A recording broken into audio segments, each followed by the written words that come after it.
Capítulo 2, sus Biblias.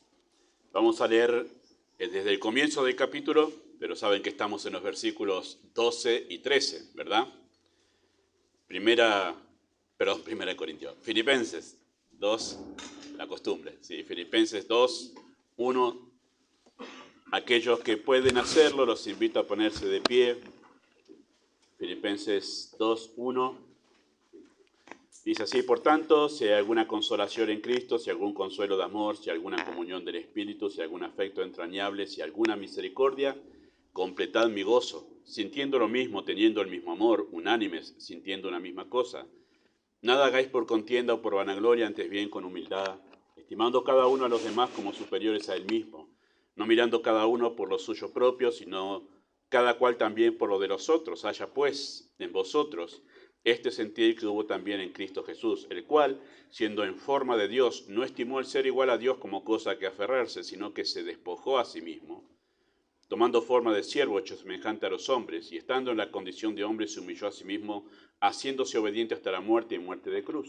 Por lo cual Dios también lo exaltó hasta lo sumo, y le dio un nombre que es sobre todo nombre, para que en el nombre de Jesús se doble toda rodilla de los que están en los cielos, y en la tierra y debajo de la tierra, y toda lengua confiese que Jesucristo es el Señor, para gloria de Dios Padre. Por tanto, amados míos, como siempre habéis obedecido, no como en mi presencia solamente, sino mucho más ahora en mi ausencia, ocupaos en vuestra salvación con temor y temblor, porque Dios es el que en vosotros produce así el querer, como el hacer por su buena voluntad. Oramos, amado Padre.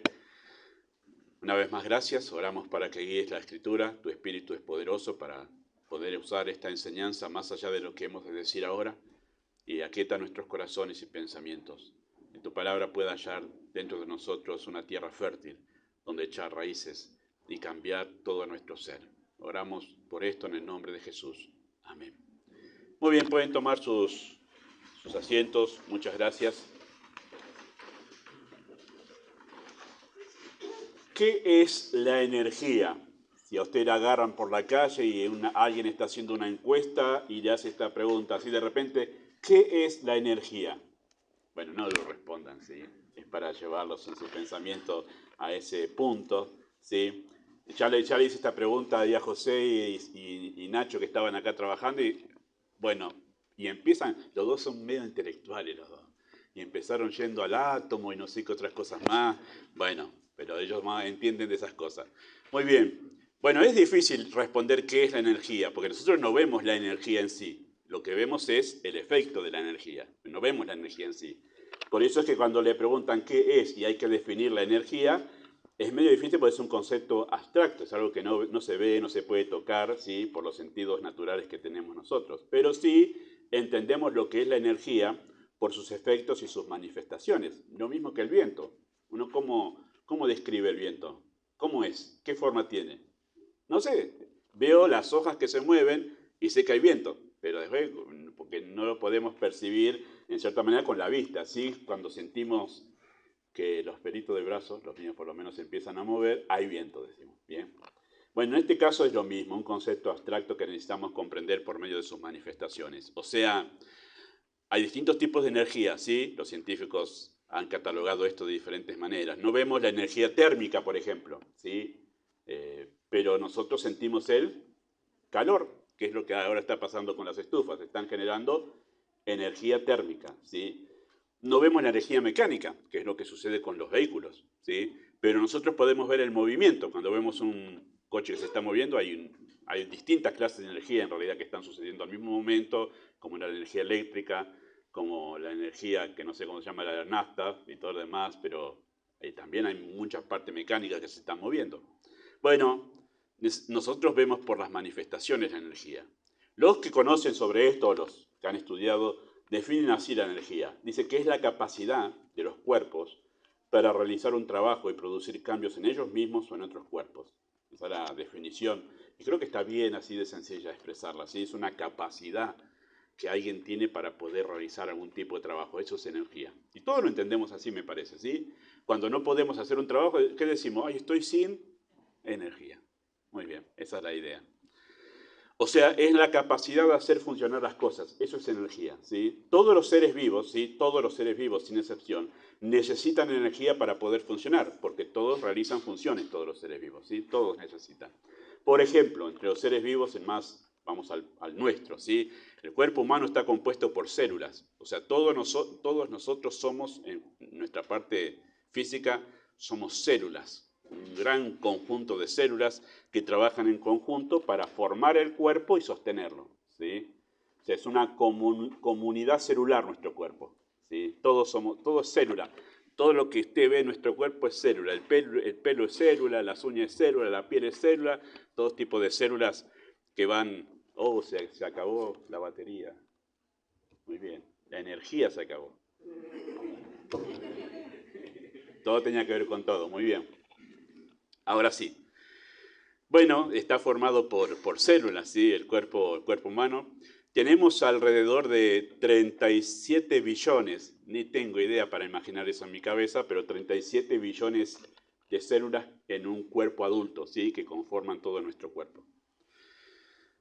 Las células neuronales son como 86 mil millones, 87 mil millones. Acá adentro hay 86 mil millones. Y uno dice que no te funciona una, dicen a veces, ¿no? Bueno, 86 mil millones de células neuronales que hacen todo ese trabajo de funcionamiento cerebral, ¿no? Bueno, todo nuestro organismo todo nuestro cuerpo es un organismo celular que trabaja y por ende, como trabaja todas esas células, necesitan energía para funcionar. Todas las células necesitan energía. Bueno, ¿de dónde viene la energía que las células de nuestro cuerpo necesitan para que el cuerpo funcione correctamente? ¿Dónde viene esa energía?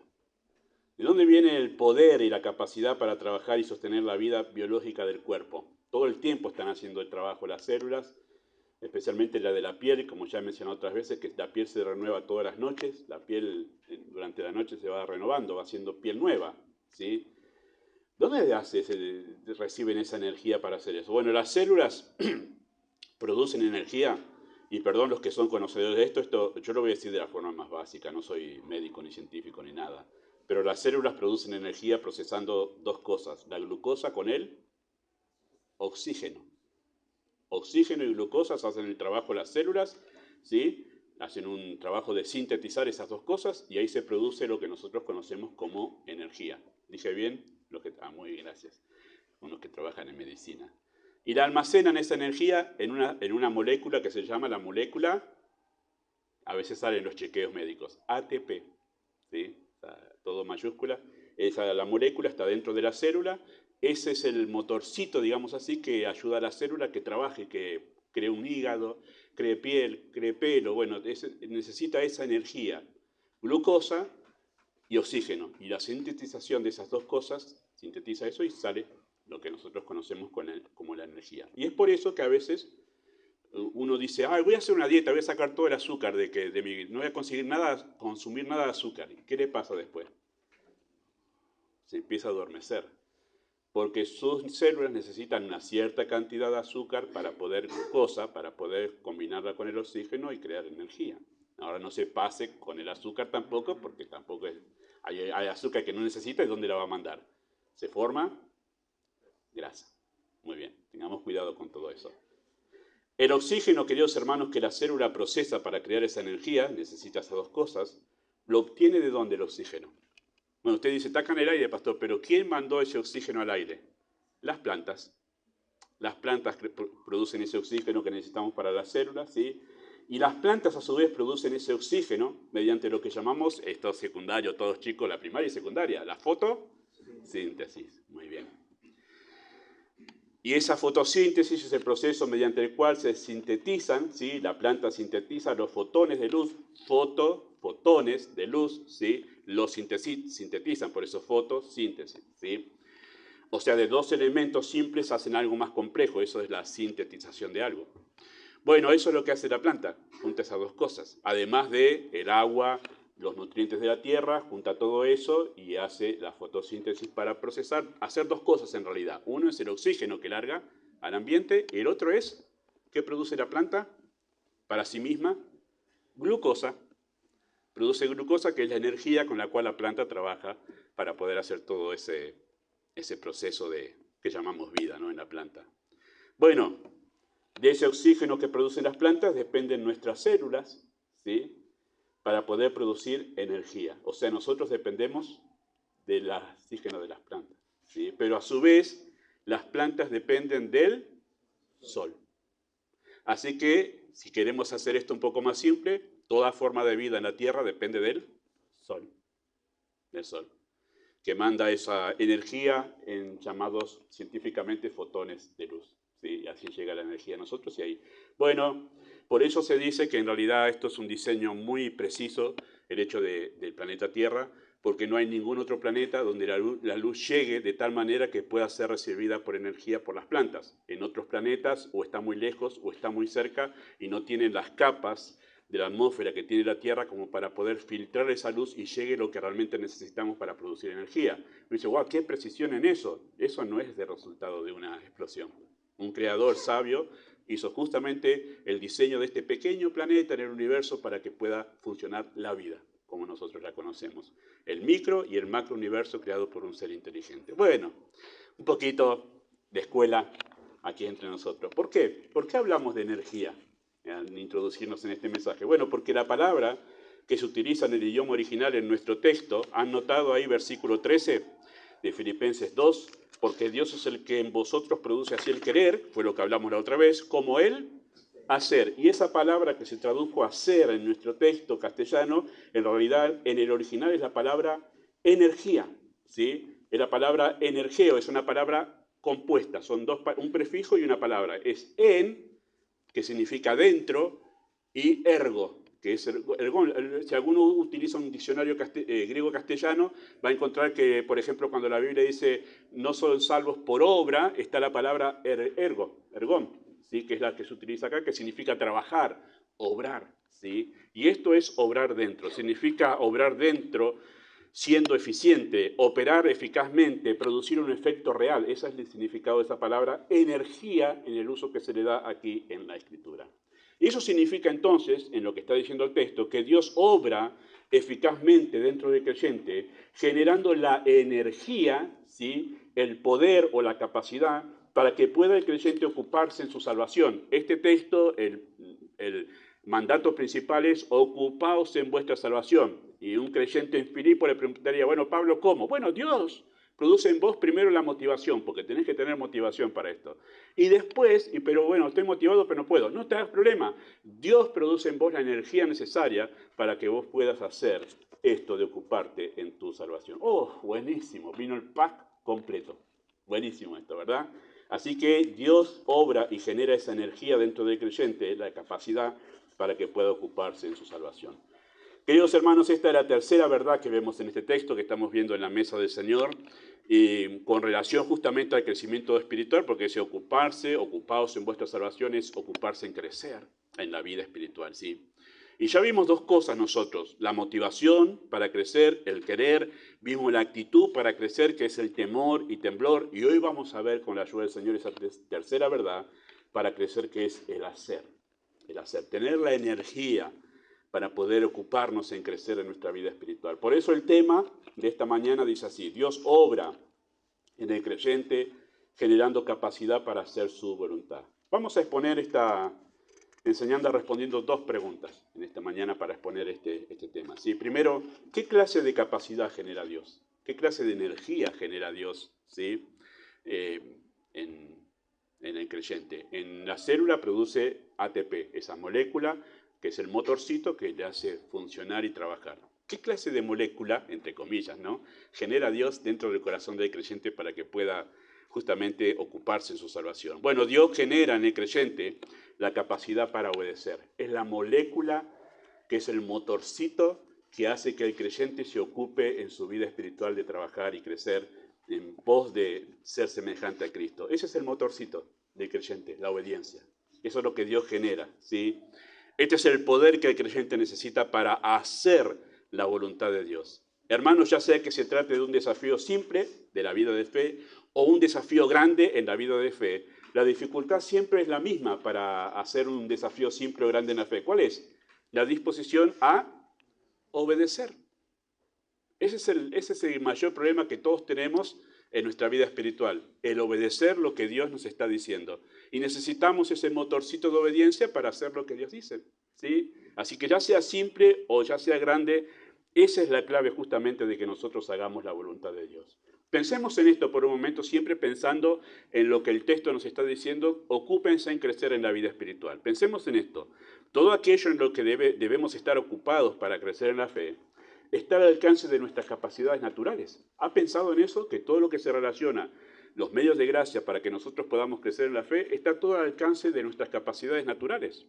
Ya hemos mencionado esto y lo vuelvo a mencionar, que cuáles son esas cosas básicas en las que debo estar ocupado para crecer en la fe. Lectura, estudio, meditación de la Biblia.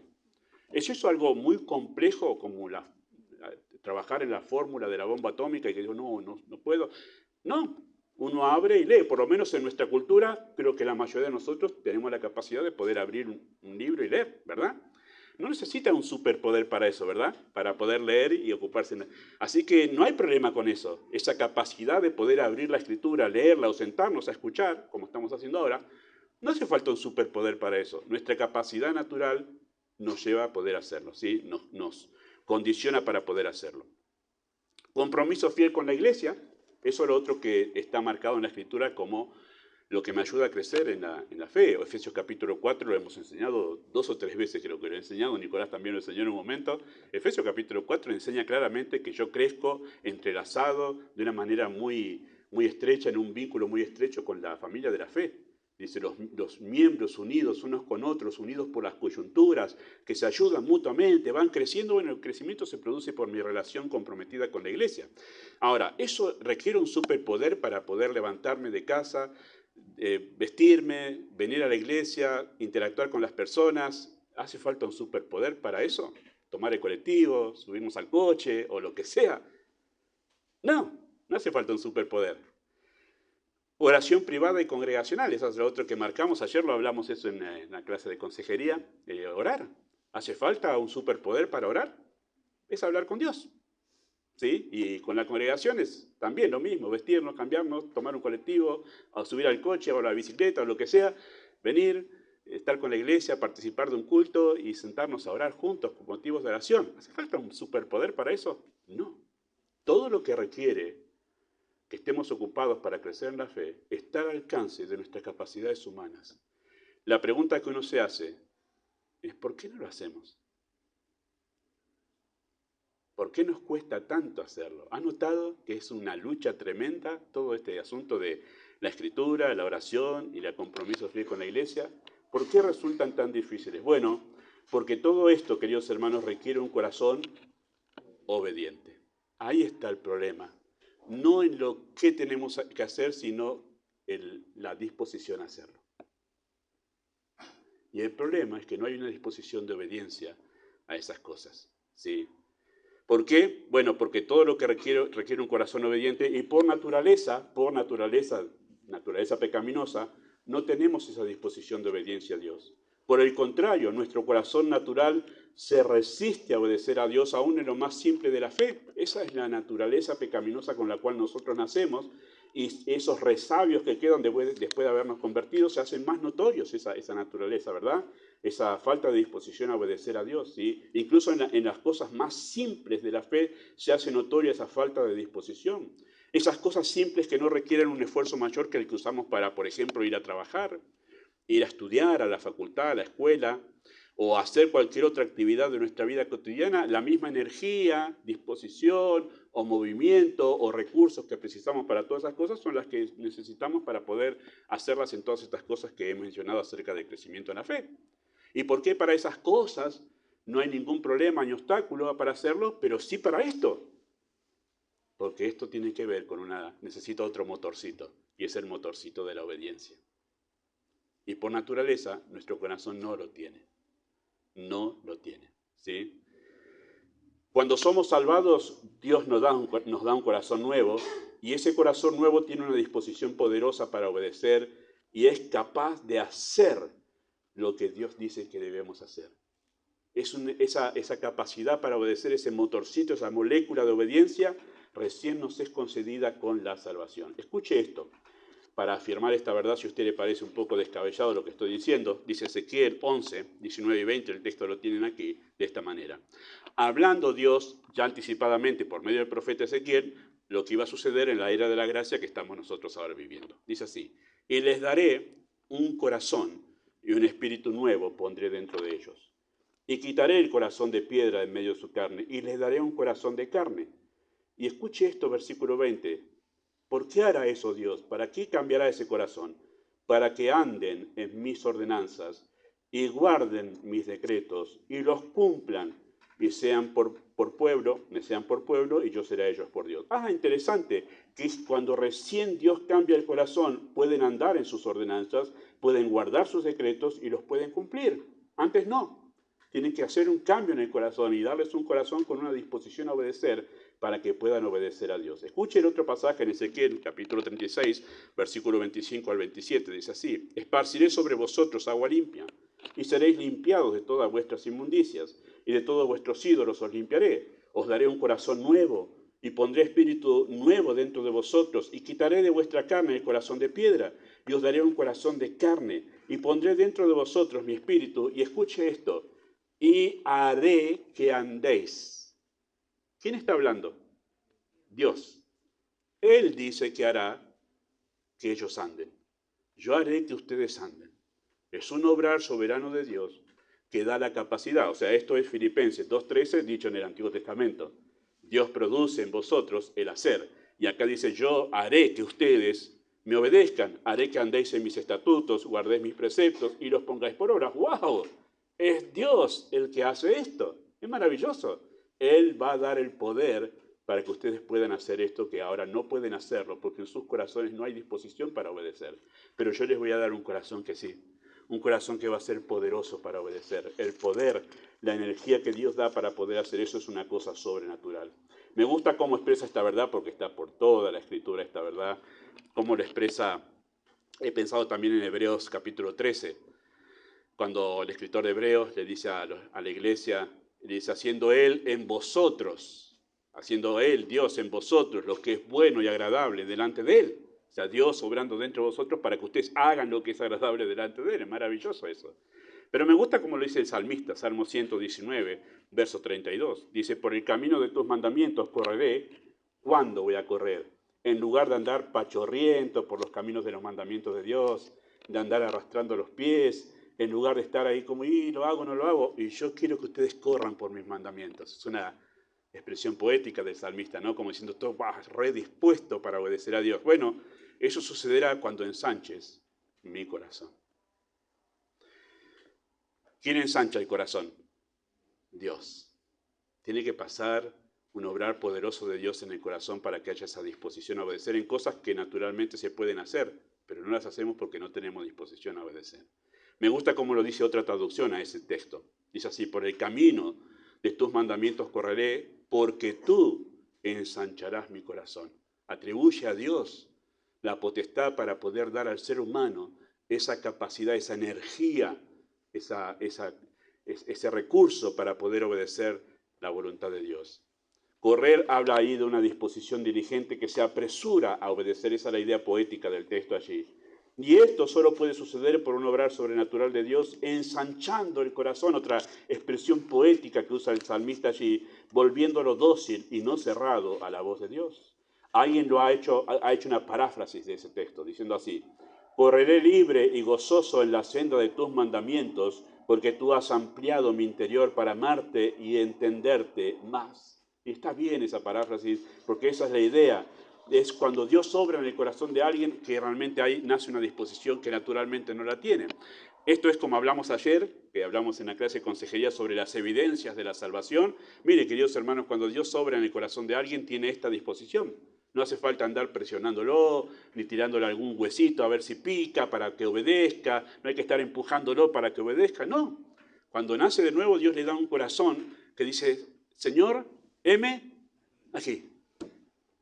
Y dice: wow, nació, ahí está la molécula de energía, de poder, que dice: quiero que me mandes. Señor, quiero que me mandes. ¿Qué hay para hacer? Heme aquí, estoy dispuesto. Dale, mándame. ¿Por qué? Porque ahora tiene el poder para obedecer.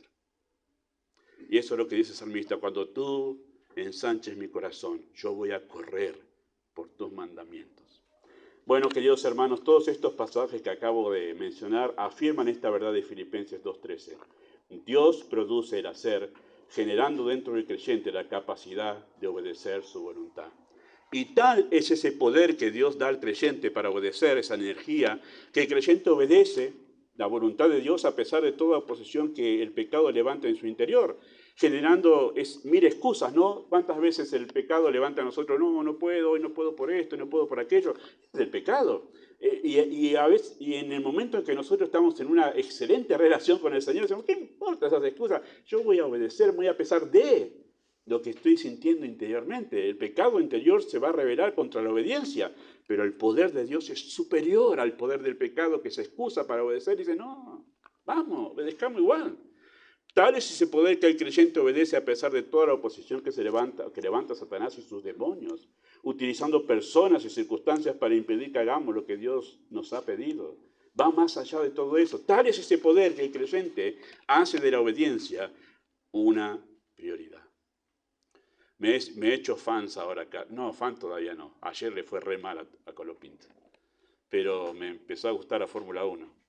Es impresionante el poder que tienen esos vehículos para pensar que van como en un momento muestran el kilometraje, 320 kilómetros está corriendo. La curva la hacen como a 190, 120 kilómetros. Tremendo. El poder de esos motores, ¿no? La capacidad que tienen así. El poder del Dios soberano te capacita, es un poder sobrenatural, asombroso, con el que creó todas las cosas. Es ese poder que te da para obedecer. Te ha dado un motor para obedecer que no te lo puede dar nadie, que no nace de la carne. Y por eso es que es tan fácil identificar a un creyente, porque tiene una disposición a la obediencia que no nace de la carne. La carne produce carne, el espíritu produce obediencia, que no es producida. Y por eso es que la gente dice, pero ¿por qué estás a vos te tienen en la iglesia así como de las narices, te van llevando, tan obediente que sos? Sí, porque la obediencia la crea el Espíritu de Dios dentro del corazón. Es una cuestión natural dentro del corazón del creyente eso. Es inevitable que el creyente quiera obedecer. Y por eso su primera respuesta ante Dios es, heme aquí, dale, mandame. Así que este acento, queridos hermanos, en la obediencia, como la molécula, entre comillas, ¿no?, que concentra el poder de Dios para que el creyente se ocupe en su salvación, no es una ocurrencia personal del creyente. Qué vuelta que le dio Pastor ahí, cómo retorció el texto para que usted termine hablando de obediencia, porque a usted le conviene que la iglesia sea obediente. No es una vuelta caprichosa, sino todo lo contrario, es el núcleo de este texto, el núcleo de Filipenses 2, 12 y 13. ¿Cómo comienza el texto diciendo Filipenses 2, 12 y 13? Dice, por tanto, amados míos, como siempre habéis obedecido. Ahí estaba la obediencia. Ese es el núcleo, en realidad, del texto. Cuando uno pregunta, ¿pero obediencia en qué? En ocuparse en su salvación con temor y temblor. Sí, el otro es el modificador de ese verbo principal, pero es obediencia el verbo principal allí. ¿Sí? Como siempre habéis obedecido. Y la idea de todos esos dos textos que está Pablo pronunciando ahí con los filipenses sería así: ahora también, como siempre habéis obedecido, ahora también en esto que les voy a decir, recurran a la obediencia para ocuparse en su crecimiento espiritual, porque Dios es el que les da el poder para obedecer haciendo su agradable voluntad. Dios genera en ustedes obediencia, así que tienen lo necesario para hacer esto que les estoy pidiendo. Por eso se los pido, filipenses. Les pido que se ocupen en su salvación, porque ustedes tienen el poder y ya lo han demostrado, como siempre habéis obedecido. Les pido a ustedes que son creyentes, en esto también muestre la misma obediencia que han mostrado siempre. Te pido que corras con este coche a 300 kilómetros, vamos Colapinto, porque podés llegar, porque el motor de este coche, algunos dicen que tiene un coche malo, pero bueno, puede llegar, dale, pisa el pedal. Esa es la idea. Y por eso que un pastor se puede parar aquí, hablándole a los creyentes, diciendo, obedece más allá de tus circunstancias, no porque te quiere poner entre la espada y la pared, sino porque vos tenés el poder de parte de Dios para obedecer. Y por eso que en consejería personal, cuando hacemos con mi esposa consejería, o yo tengo que hacer solo con algún hermano en la fe, no me pesa poder ponerle exigencias a lo que tiene que hacer si sé que es creyente, porque sé que tiene el poder de parte de Dios para poder hacer los cambios que es necesario en su vida. Y mejorar, y mejorar. Escuche lo que dice Hebreos 13, 20 y 21, es el texto que les mencioné recién. Dice, y el Dios de paz, que resucitó de los muertos a nuestro Señor Jesucristo, el gran pastor de las ovejas, por la sangre del pacto eterno, os haga aptos para toda buena obra, para que hagáis su voluntad, haciendo Él en vosotros lo que es agradable delante de Él por Jesucristo. Así que la obediencia, queridos hermanos, es el poder que Dios nos da para crecer en la semejanza de Cristo, y es lo que marca justamente la diferencia entre el creyente y el incrédulo. Escuche lo que dice Hebreos 3, 16 al 19. Dice, ¿quiénes fueron los que habiendo oído le provocaron? ¿No fueron todos los que salieron de Egipto por mano de Moisés? ¿Y con quiénes estuvo disgustado 40 años? ¿No fueron con los que pecaron, cuyos cuerpos cayeron en el desierto? ¿Y a quiénes juró que no entrarían en su reposo, sino a aquellos que desobedecieron? Y escuche esta conclusión que hace el escritor sobre esa experiencia del pueblo de Israel en el desierto. Y vemos, esa es la conclusión, el panorama es este, vemos que no pudieron entrar a causa de incredulidad, dice el texto. Pero no dijo desobediencia, dice incredulidad, y relaciona la incredulidad, no ser salvo, con desobediencia, o la desobediencia con no ser salvo.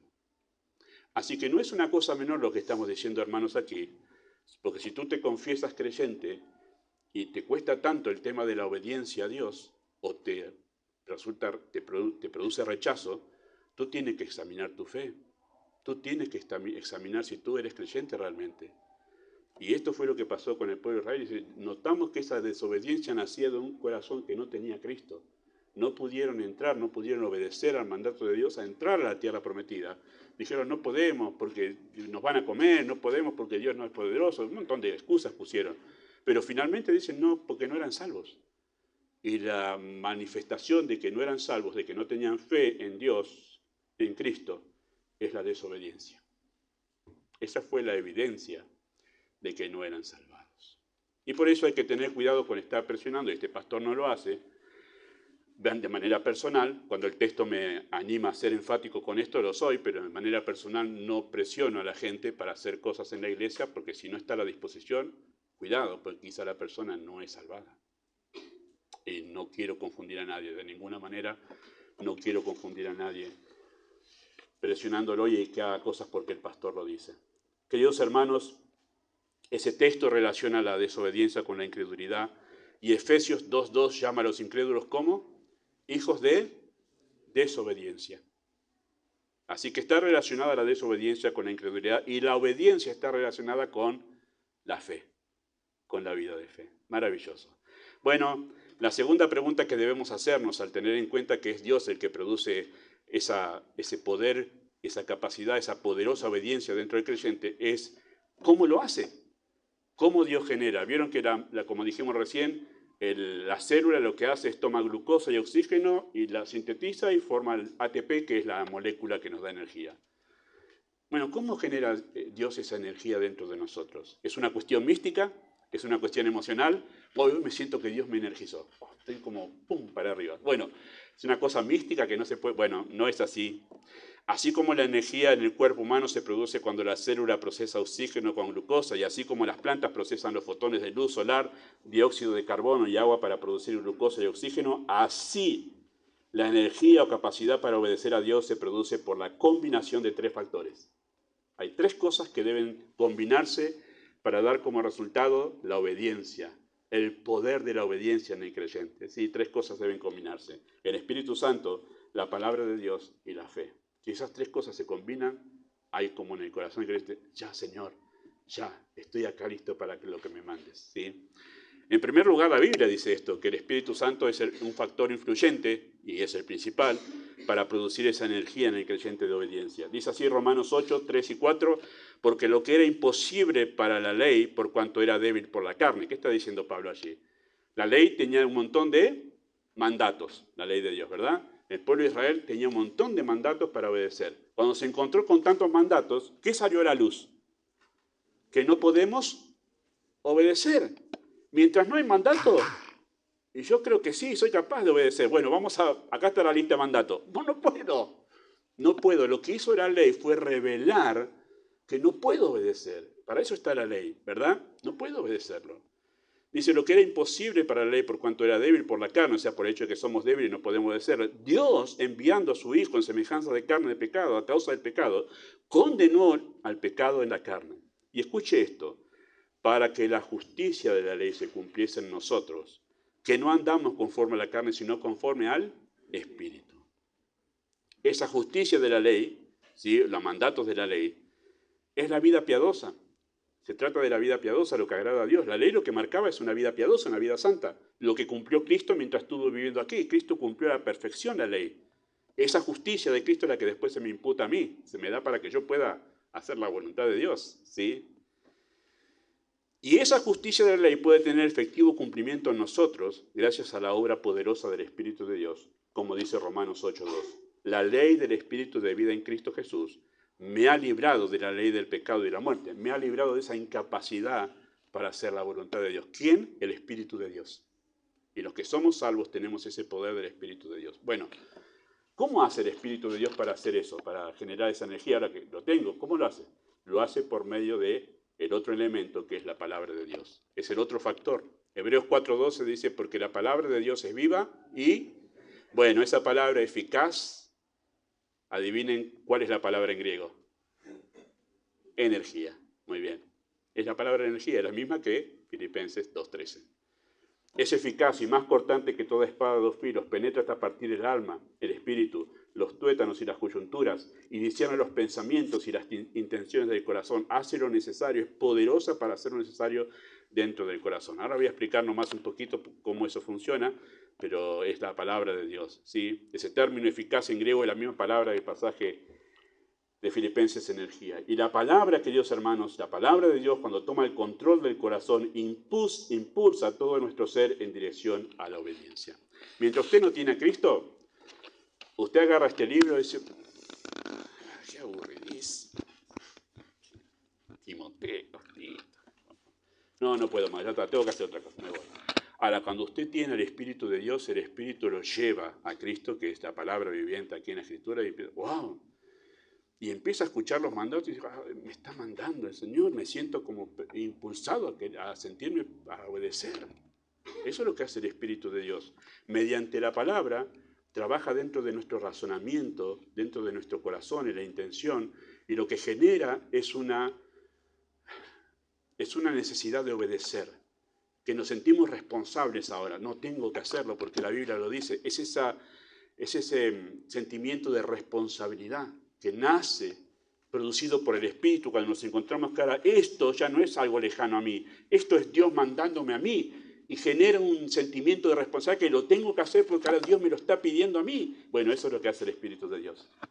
Me lo hace personal al texto bíblico, y me lo lleva a mí, me lo lleva a que yo tengo que obedecer ahí. Entonces, eso utiliza el Espíritu para despertar justamente a nosotros ese sentimiento de responsabilidad que tengo que hacerlo. ¿O no le ha pasado? Usted que es creyente, ¿no? Tiene ganas de quedarse un día de invierno acubachadito abajo de la frazada y de repente sabe que no tengo que estar, porque el culto al Señor requiere obediencia.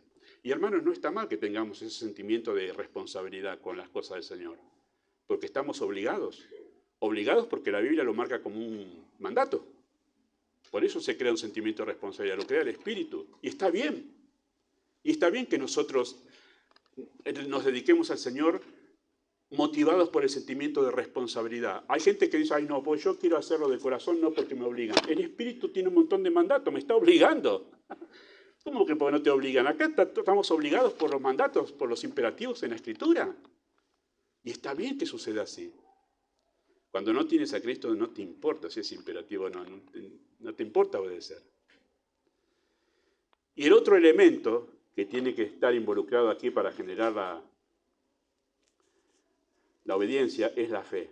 El Espíritu, la palabra y la fe. Primera de Pedro 1:5 dice que sois guardados por el poder de Dios. Maravilloso eso. Soy guardado por el poder de Dios. Bueno, ¿cómo hace Dios para canalizar su poder para guardarme? Guardarme en este texto, lo hemos enseñado ya en su momento, significa que yo soy salvo y permanezco salvo hasta el momento en que soy llevado a la presencia del Señor. O sea, permanezco como creyente fiel al Señor hasta que llegue a verlo a Él.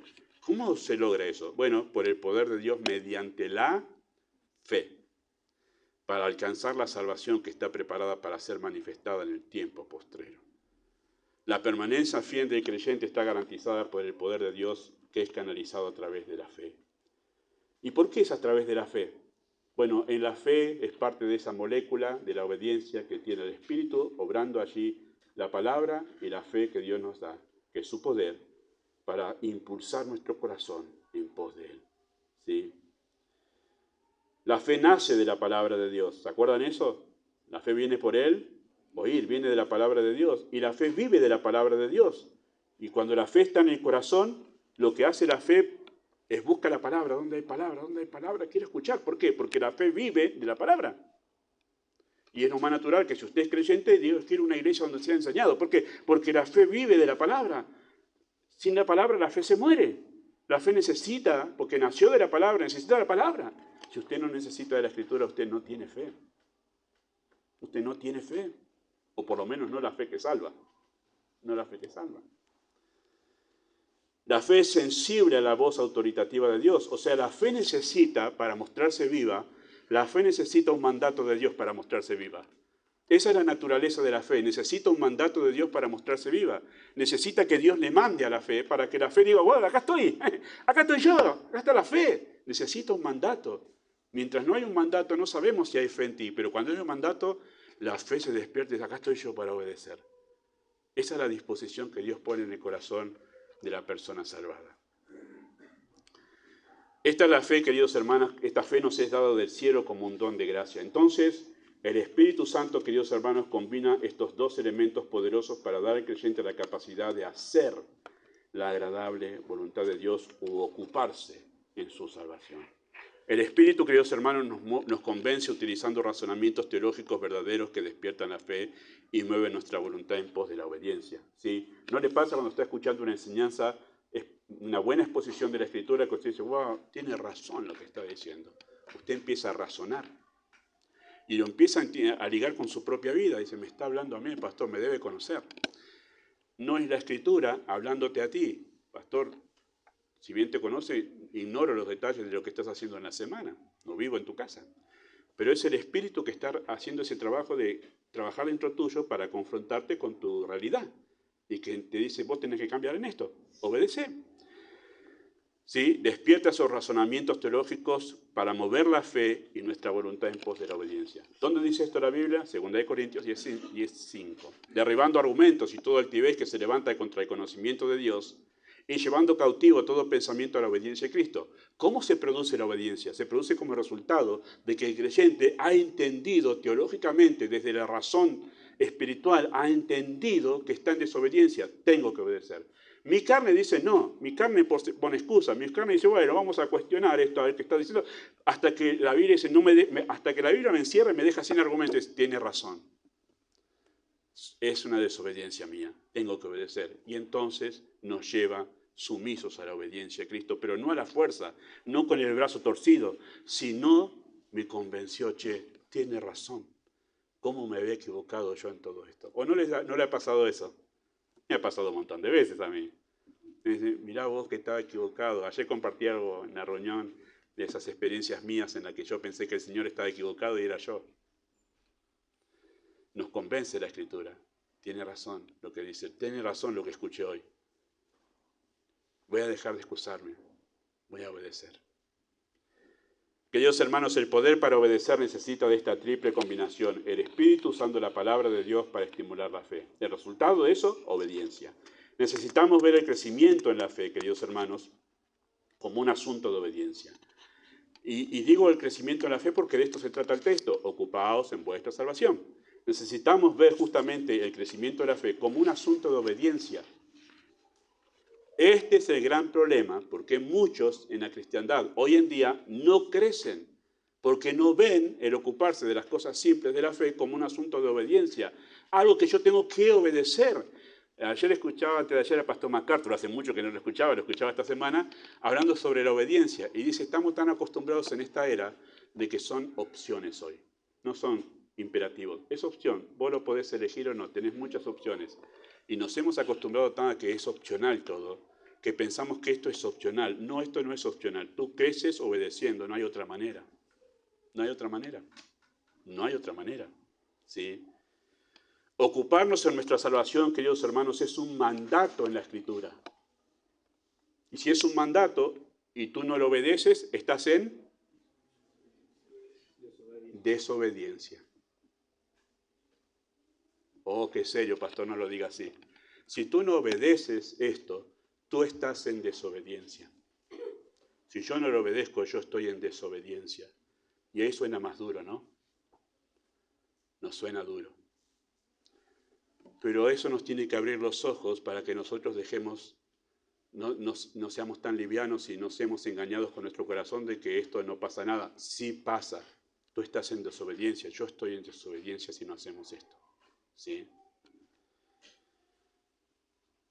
Es un mandato, queridos hermanos, dedicarnos a la lectura, estudio y meditación de la Biblia. ¿Has notado eso? Porque esto es lo que es parte del crecimiento en la fe. Yo me debo ocupar en mi salvación, es un mandato. ¿Y qué me debo ocupar? Lo que ya hemos mencionado y que en la Biblia está clarísimo. Ocuparte en la lectura, meditación y estudio de la Escritura. Bueno, yo leo de vez en cuando la Biblia, pastor, porque a veces no me da gana. Bueno, yo te voy a decir, estás en desobediencia. No lo digas así, pastor, suena... No es tanto, sí. No es desobediencia. Y está claro que lo digamos hoy porque el texto lo muestra. Y el día que lo empieces a ver así, ojalá sirva este mensaje para decir, no, es cierto, no quiero pecar más contra ti, Señor. Quiero dedicarme a esto, quiero darle lugar a la Escritura cada día en mi día para que yo pueda agradarte a ti con obediencia. Tú lo dices y yo tengo que hacerlo. Es un mandato congregarnos y comprometernos con la iglesia local. No vaya por ahí, pastor, no vaya por ahí. Este es un área sensible en la iglesia de Cristo hoy, yo lo sé muy bien. Y no quiero meter el dedo en la llaga, pero es un tema sensible el congregarse. ¿Es un mandato en la Escritura? No hacerlo, entonces es una desobediencia. Y está bien que lo digamos, hermanos, para que ustedes no estén engañados. Que si usted no se congrega en una iglesia, no es fiel, no tiene un compromiso con la iglesia, no es que no pasa nada. Usted está en desobediencia. Yo estoy en desobediencia si lo hago. Y está bien que si usted diga, no, tengo que ir, aunque no tengo ganas, aunque no tengo ganas, pero tengo que ir porque yo no quiero desobedecer al Señor. Me he puesto a orar muchas veces en diferentes ocasiones, y digo muchas veces, sí que me ha pasado en mi vida cristiana muchas veces, orar sin ganas. Pero yo le he dicho al Señor esto, Señor, vengo a orar y tú sabes cómo estoy, pero no quiero añadir a mi pecado rebelión. Pues yo tengo que orar, Señor. Vengo aquí y tú sabes que en mi corazón no tengo ganas, pero no quiero añadir rebelión a mi pecado. Y me he acercado a orar de esa manera, porque entiendo que empeoro la situación si no lo hago. Y es un mandato tener vida de oración. ¿Es un mandato o es una opción? Y si no lo haces, estás en... Y por eso este pastor les insiste tanto, vengan al culto de oración. No, pero yo oro en casa. Sí, bárbaro. ¿No hay un mandato para orar con la iglesia? Nuestro mayor problema, queridos hermanos, es que no vemos estas cosas de crecimiento en la vida espiritual, las cosas básicas para crecer, como mandatos, y por ende no vemos que estemos desobedeciendo a Dios, ¿sí? Nos ocupamos en ella y para ocuparnos en ella diligentemente, ¿no? Este es un versículo que me pesa siempre, el Espíritu lo trae siempre a mi mente y es mi espina como pastor. Pero escuchen lo que dijo Samuel. Samuel dijo así al pueblo de Israel en 1 Samuel 12:33. En cuanto a mí, que el Señor me libre de pecar contra Él, dejando de rogar por ustedes. Samuel tenía las cosas muy en claro. Dice, si yo dejo de orar por este pueblo, yo estoy pecando contra Dios. ¿Había visto así la oración? ¿Había visto la oración de esa manera? Que si usted no ora, yo como pastor esté en mi espina. Porque la tentación con las actividades y presiones y todo, parece que hoy no tengo tanto tiempo. Estarías pecando contra el Señor. Tremendo. No solemos ver como un pecado el no asistir a los cultos de la iglesia, no solemos ver como un pecado el no tener una dedicación diaria y devota a la palabra de Dios. Y menciono estas cosas, queridos hermanos, porque son esenciales para el crecimiento. Mayormente solemos excusarnos en estas cosas y no verlas como una cuestión de obediencia, esa es la realidad. Incluso decir, bueno, hoy no tengo área de culto, me quedo en casa. Y total hay otra la semana que viene. Es un peligro por la obediencia, hermanos. Hay otra cosa más involucrada en todo eso. Hay más ahí. Si tú eres creyente, hay más ahí que eso. Queridos hermanos, Dios expresó su voluntad en forma de mandato en la Escritura para que nosotros tomemos conciencia de nuestra incapacidad, ¿sí? Que nosotros necesitamos clamar por capacidad para obedecer. Pablo dijo en Romanos 7:7, yo no conocí el pecado sino por la ley, porque tampoco conociera la codicia si la ley no dijera no codiciarás. Y por eso todo está expresado de manera de mandato, ¿sí? Sé que estoy en desobediencia a Dios al codiciar porque la ley dice no codiciarás. Entonces, si la Biblia dice tal cosa y yo no lo hago, sé que estoy en desobediencia porque la Biblia lo dice. Eso es lo que está diciendo Pablo acá, concluyendo. Al entender la ley ahora me doy cuenta que estoy en desobediencia. Y termina capítulo 7 diciendo Pablo que ¡ay, miserable de mí! ¿Quién me librará? No puedo, me doy cuenta que no puedo obedecer. Y capítulo 8 empieza de una manera gloriosa diciendo, gracias sean dadas a Dios por Jesucristo. Él sí me ayuda a obedecer. Queridos hermanos, saber que es un mandato revela mi rebelión o delata mi rebelión y revela que soy incapaz de obedecer. Nosotros, queridos hermanos, hemos diluido el peso del mandato divino porque hemos sido influenciados por una cultura que se maneja por opciones y protege la libre elección del individuo. Nadie me puede imponer nada, es el lema de la cultura en este día. Y la cristiandad ha dejado de ver la vida de fe como un asunto de obediencia y por eso no ve la necesidad de poder o la necesidad de tener poder para obedecer. No necesito. Y el día que tomemos conciencia de nuestra desobediencia, clamaremos como Pablo, ¿quién me libra de este cuerpo de muerte? Qué desobediente que soy. Necesitamos, queridos hermanos, rendirnos a la voz del Espíritu de Dios para poder obedecer. Hebreos 3, 7 y 8 dice, por lo cual, como dice el Espíritu Santo, si oyeres hoy su voz, no endurezcáis vuestros corazones. Rendirnos a la voz de Dios a través de la Escritura, reconociendo que estamos en desobediencia, clamando por ayuda, es rendirnos al Espíritu de Dios. Queridos hermanos, es difícil reconocer que no crecemos porque somos desobedientes. ¿Ha pensado eso? Que no crecemos porque somos desobedientes. No, es difícil reconocerlo. Es difícil. Pero en no pocos casos es así. Es más, en la carta a los Hebreos, ese fue el problema. Os habéis hecho tardos para oír. Y por eso siguen como niños. Desobediencia.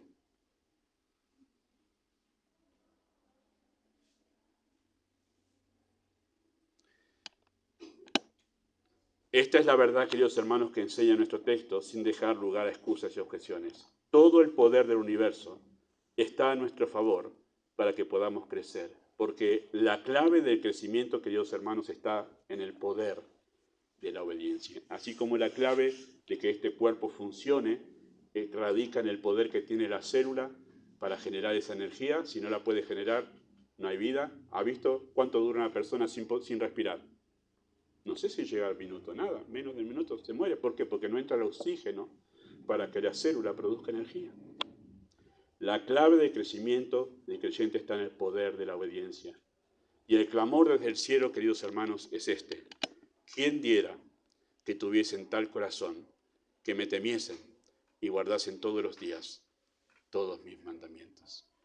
Hermano, pon en alto la obediencia. Pon en alto la obediencia. No es una cosa menor, es un poder celestial que si tú eres creyente, tú lo tienes. Y a ti que no puedes obedecer, te digo esto, ven a Cristo en arrepentimiento y fe, porque Él te puede salvar y Él puede darte el poder para obedecer a Dios. Y si tú eres medio creyente, no existe eso, ¿verdad?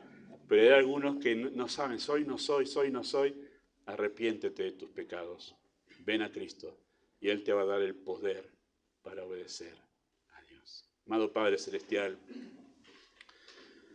comendamos a la guía de tu Espíritu todo lo que hemos dicho.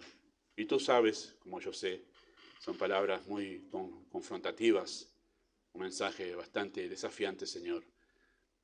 Así está tu palabra expresada. Por eso queremos, Padre, que tú suavices y amortigues todo lo que hemos dicho, incluso las cosas duras que hemos dicho puedan ser usadas por tu Espíritu para movilizar los corazones en pos de Cristo. Como dijo Pablo, derribando argumentos para que nuestro corazón sea llevado cautivo a la obediencia a Cristo. Pedimos tu bendición, obres más allá de lo que hemos escuchado, en el nombre de Jesús. Amén.